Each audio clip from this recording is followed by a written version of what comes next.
என்னது கூட்டணி சட்னியா அப்படின்னு தானே கேக்குறீங்க. இதுக்கு எப்படி இந்த பேர் வந்ததுன்னு கடைசியா சொல்றேன். இந்த சட்னிய ஒரே ஒரு முறை செஞ்சு கொடுங்க, உங்க குடும்பமே உங்களை பாராட்டி தள்ளிடுவாங்க.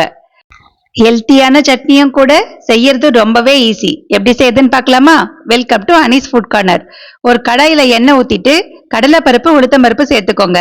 பருப்பு நல்லா செவந்து வந்த உடனே ஒரு கைப்பிடி அளவுக்கு சின்ன வெங்காயம், 2 பச்சை மிளகாய், ஒரு 4 காஞ்ச மிளகாய் சேர்த்துக்கோங்க. இது கூடவே பூண்டு, ஒரே ஒரு சின்ன துண்டு இஞ்சி சேர்த்துக்கோங்க. இப்ப இது எல்லாத்தையும் நல்லா வதக்கி விட்டுடுங்க. வெங்காயம் நல்லா வதங்கி வந்த உடனே ஒரு 2 பழுத்த தக்காளி சேர்த்து அதையும் நல்லா வதக்கி விட்டுடுங்க. அடுத்ததா 1 ஸ்பூன் அளவுக்கு எள்ளு சேர்த்துக்கோங்க. கருப்பு எள்ளு, வெள்ளை எள்ளு எது வேணாலும் சேர்த்துக்கலாம். இப்ப கறிவேப்பிலை, கொத்தமல்லி, புதினா 3மே ஒரு கைப்பிடி அளவுக்கு சேர்த்துக்கோங்க. இது கூடவே ஒரு கைப்பிடி அளவுக்கு தேங்காய் சேர்த்துக்கோங்க. நமக்கு கருவேப்பிலை, கொத்தமல்லி, புதினாவுடைய மனம், அந்த எள்ளோட பிளேவர், தேங்காயோட மனம் எல்லாமே சூப்பரா இருக்கும். கடைசியா சின்ன ஒரு எலுமிச்சை அளவுக்கு ஒரு புளி சேர்த்துட்டு கொஞ்சமா அந்த சட்னிக்கு தேவையான அளவு உப்பு சேர்த்துட்டு நல்லா வதக்கிட்டு ஆற வச்சிடுங்க. இப்ப ஆற வச்சதை மிக்சியில சேர்த்து நல்லா அரைச்சி எடுத்துட்டு வந்துடலாம்.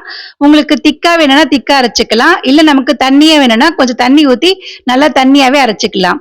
இதுக்கு தாளிப்பு கொடுத்துடலாம். எண்ணெய் ஊத்தி கடுகு, கருவேப்பிலை போட்டு தாளிச்சு சேர்த்துருங்க. இப்ப இந்த சட்னிக்கு ஏன் இந்த பேர் வந்ததுன்னு சொல்றேன்.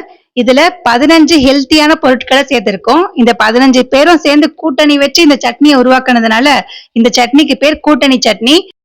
நாளைக்கு உங்க வீட்டுல கூட்டணி சட்னி தானே, கண்டிப்பா ட்ரை பண்ணி பாருங்க, சூப்பரா இருக்கும். நன்றி, வணக்கம்.